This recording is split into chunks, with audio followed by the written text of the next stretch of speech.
Quand j'étais enfant, on me disait ils vécurent heureux pour toujours. Mais personne ne raconte ce qui arrive après le mariage.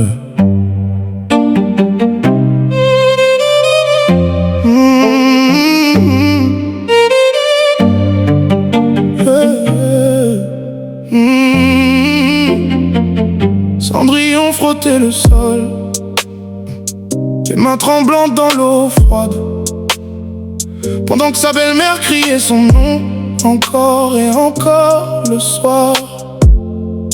Elle regardait les étoiles par la fenêtre, en rêvant d'un prince, d'un château, d'une vie plus douce. Puis un jour, le prince est arrivé, il lui a pris la main, et pendant une nuit entière, elle a cru que toutes ses douleurs étaient finies. Mais les blessures savent attendre, même dans les contes. Cendrillon a changé, le château n'a pas réparé son cœur.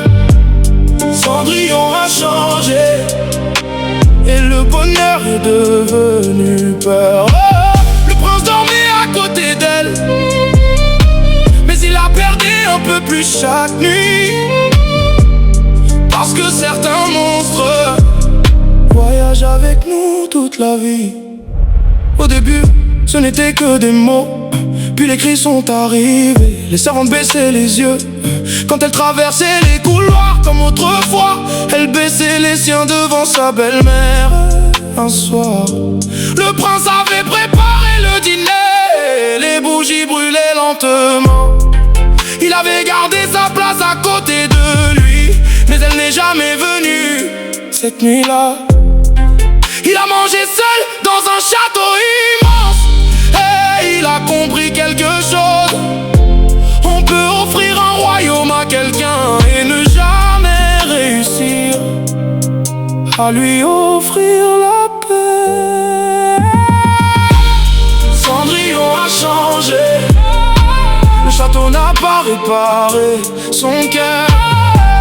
Cendrillon a changé, et le bonheur est devenu peur.